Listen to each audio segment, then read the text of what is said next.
Bangladesh cricket ইতিহাসের one of the most successful bowler Mustafizur রহমানের IPL থেকে ছিটকে যাওয়াই শুরু। তারপর একের পর এক দুর্ধর্ষ ক্লাইম্যাক্স সিন, দাবি থেকে হুমকি, মিটিং পাল্টা মিটিং, জুম থেকে ইনাবডি আইসিসি টিম ঢাকায় আসা, সবই যেন ছিল ব্লকবাস্টার সিনেম্যাটিক ক্লাইম্যাক্স। আর এন্ডিংটা খুব সম্ভবত অনেকের কাছেই ছিল অনুমিত। আইসিসির সেই বিজ্ঞপ্তি যেখানে ছিল কনফার্মেশন, একটা swipe deal, Bangladesh out, Scotland in.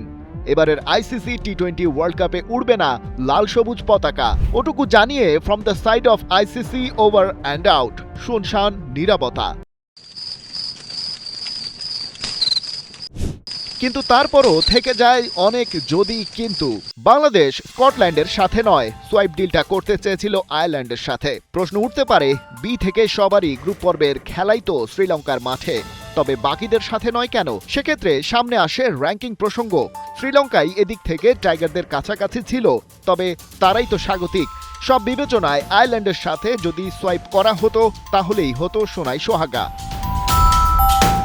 কিভাবে সেটা হতে পারত? সিম্পল, বাংলাদেশ আর আয়ারল্যান্ডের মধ্যে hotel booking exchange, flight ticket পরিবর্তন, কিছু পয়সা খরচ করলেই সেটা তেমন সমস্যা না। জটিলতা হতে পারত কয়েকজন আইরিশের ভারতীয় ভিসা নিয়ে, যেটা আইসিসি চাইলে পানির মতোই সহজ কাজ। অন্তত নতুন দল স্কটল্যান্ডকে তাদের দেশ থেকে ভারতে উড়িয়ে আনার চেয়ে বিশ্বকাপে অলরেডি ইন আয়ারল্যান্ডকে শ্রীলঙ্কা থেকে ভারতে নেয়া বহু গুণে সহজ কাজ ছিল। কিন্তু এই সহজ কাজে আয়ারল্যান্ডের সম্মতি ছিল না, এমন এক খবর চাউর হয়েছিল মাঝখানে। তবে এবারে খেলাযোগ জানতে পারছে আইসিসির পক্ষ থেকে আইরিশ বোর্ডের সাথে ভেন্যু বা গ্রুপ এক্সচেঞ্জ করার কোনো প্রস্তাবই দেয়া হয়নি। উল্টো যোগাযোগ করা হয়েছিল এটা নিশ্চিত করতে যে আয়ারল্যান্ডের বিশ্বকাপ ভেন্যু পরিবর্তনের কোনো সম্ভাবনা নেই।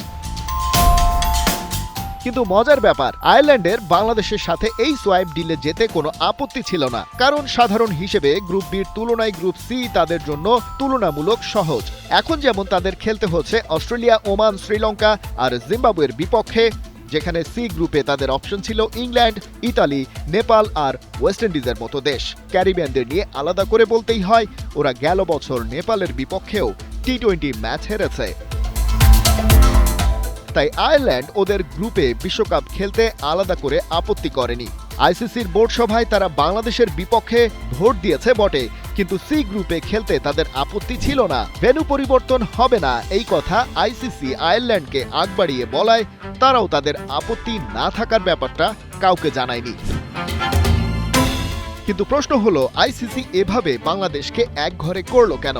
কারণ শুরু থেকেই আইসিসির মোড়কে ভারত সবক শেখাতে চেয়েছিল তুলনামূলক দুর্বল বাংলাদেশ ক্রিকেট বোর্ডকে। আর বাংলাদেশ যদি শ্রীলঙ্কায় গিয়ে খেলতো তবে প্রমাণ হয়ে যেত ভারতে ক্রিকেট খেলার পরিবেশ নেই। তাই ইন্ডিয়ানদের ইমেজ বাঁচাতেই আইসিসি চেয়ারম্যান জয় শাহ বাংলাদেশের বিরুদ্ধে একের পর এক গুটি খেলে গেছেন। তাই আইসিসি মানে যে ইন্ডিয়ান ক্রিকেট কাউন্সিল, সেটা মোটামুটি এখন অফিসিয়াল বলতে পারেন। খালিদ জামিল, ৭১।